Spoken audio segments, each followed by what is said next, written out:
مصنف امتیاز احمد۔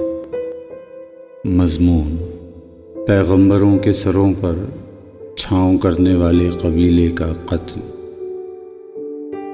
90 سالہ بوڑھے باپ کے کندھے جھکے ہوئے تھے۔ اس کے جوان بیٹے اور بیٹیاں اس کے ساتھ ہی کھڑے تھے۔ اندازہ تھا کہ موت قریب ہے، لیکن باپ ہاتھ اٹھائے دعا کر رہا تھا کہ اے خدا، قاتل نرم دل ہوں تو اچھا ہے۔ نہ جانے کیوں اسے امید تھی کہ صرف اسے ہی قتل کیا جائے گا اور اس کی اولاد کی زندگیاں بخش دی جائیں گی۔ باپ کی موت سامنے تھی، لیکن اولاد کچھ بھی کرنے سے قاصر تھی۔ یہ عجیب منظر تھا۔ نہ تو یہ موت سے بھاگ سکتے تھے اور نہ ہی حملہ آوروں سے لڑ سکتے تھے۔ بوڑھے باپ نے قدموں میں بیٹھے ہوئے بڑے بیٹے سے کہا، میری بات غور سے سنو۔ میرے قتل کے بعد بھی تمہارا فرض بنتا ہے کہ تم جب تک زندہ رہو حملہ آوروں کی خدمت کرتے رہو۔ تمہاری سانسیں جب تک چلتی رہیں تم ان کی سانسوں کی حفاظت کرتے رہو۔ ہم ان کے خاندانی غلام ہیں، ہمیں احتجاج کرنے کا حق نہیں ہے، ہمیں انہیں قتل کرنے کا حق نہیں ہے، ہمیں بھاگنے کا حق نہیں ہے۔ ہمارے خاندان میں ماتم کرنا جرم ہے، سینہ کوبی پر پابندی ہے، آنسو بہانے پر پہرے ہے۔ ہماری سرشت میں ان کے سامنے سر جھکانا لکھ دیا گیا ہے، ہمیں ان کے سامنے بولنے کی اجازت نہیں ہے، اف کرنے کی اجازت نہیں ہے، آہ بھرنے پر پابندی ہے، اور اگر ہم آہیں بھریں بھی تو ان کے آہنی کانوں تک نہیں پہنچیں گی۔ ہمارا کام بس اور بس سر دست ان کی زندگی آسان بنانا ہے، ان کی اکھڑتی ہوئی سانسوں میں پیوند لگانا ہے۔ باپ کے پاؤں سے لپٹے ہوئے بیٹے نے کہا کہ یہ کب تک ہمیں یوں ہی قتل کرتے رہیں گے؟ ان کو کب سمجھ آئے گی کہ ہم ان کے دشمن نہیں، خدمتگار ہیں؟ ان کو کب یہ ادراک ہوگا کہ ہماری زندگیوں کا خاتمہ ان کی اپنی زندگیوں کا خاتمہ ہے؟ ہمارے بچوں کا قتل ان کے اپنے بچوں کا قتل ہے۔ کب ہوش آئے گا؟ کب آنکھیں کھلیں گی ان کی؟ بوڑھے باپ کی چھوٹی بیٹی بھی خوفزدہ ہو کر ساتھ ہی کھڑی تھی۔ اس کے سامنے تو اپنے خاندان کا یہ پہلا قتل تھا۔ بیٹی نے سہمے ہوئے لہجے میں آہستہ سے پوچھا کہ ابو جان، یہ آپ کو کہاں لے جائیں گے؟ یہ کیوں نہیں چاہتے کہ ہمارا خاندان ان کی ایسے ہی خدمت کرتا رہے؟ بوڑھے باپ نے آسمان کی طرف گاڑی ہوئی لاچار اور افسردہ نظریں بے بس بیٹی کے معصوم چہرے کی طرف کرتے ہوئے گہری سانس لی اور کچھ دیر کے لیے خاموش ہو گیا۔ یہ موت کو محسوس کر لینے والا مراقبہ تھا۔ چند لمحوں بعد ایک نحیف لڑکھڑاتی اور کانپتی ہوئی آواز نکلی۔ یہ آواز نہیں، سسکی تھی، جدائی کے غم میں لپٹی ہوئی ہچکی تھی۔ بیٹی، معلوم نہیں یہ میرا کیا کریں، لیکن میں نے اپنے باپ سے سنا تھا کہ ہماری قوم کے کچھ لوگوں کی یہ ہڈیاں جدا جدا کر کے انہیں جلا دیتے ہیں۔ کچھ حسین اور توانا لڑکوں اور لڑکیوں کی لاشوں کو آگے سے آگے کہیں بیچ دیا جاتا ہے۔ جہاں لے جایا جاتا ہے وہاں سے آج تک کوئی خبر ہم تک نہیں پہنچی۔ تمہارے دادا بتاتے تھے کہ ایک مرتبہ ان کی پوری بستی کو راتوں رات تاراج کر دیا گیا۔ قتل عام تھا، اور اس قتل عام میں کسی کی جان بخشی نہیں ہوئی تھی۔ چھوٹے چھوٹے بچوں کے سر تن سے جدا کر دیے گئے تھے۔ حاملہ خواتین کو قتل کر دیا گیا تھا، جس کے بعد کئی برسوں تک کسی ایک پرندے نے اس اجڑی ہوئی بستی کی طرف رخ نہیں کیا تھا۔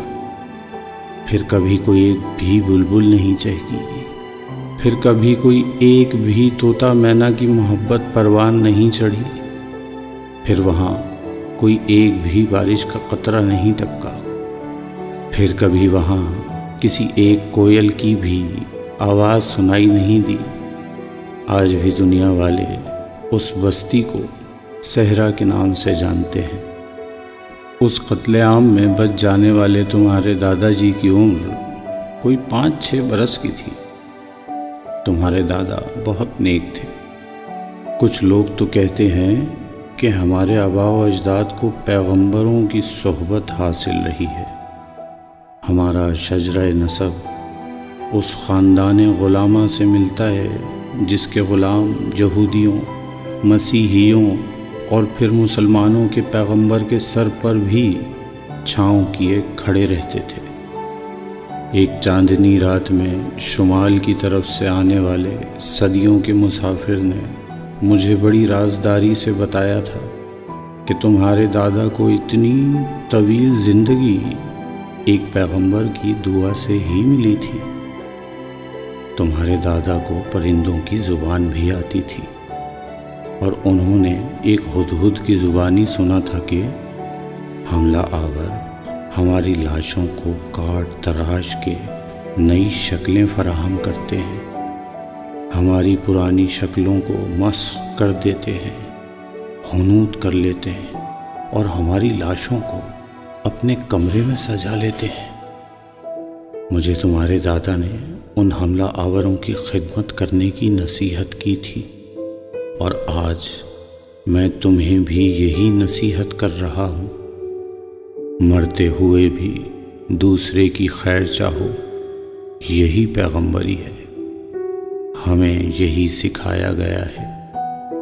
میرے قتل کے باوجود، تمہارے قتل کے باوجود، تمہاری آل اولاد اور آئندہ نسلوں کے قتل کے باوجود تم نے اپنے قاتلوں کو سانسیں مہیا کرنی ہیں، یہاں تک کہ ہماری قوم کا آخری فرد بھی اس صفحہ ہستی سے مٹ جائے۔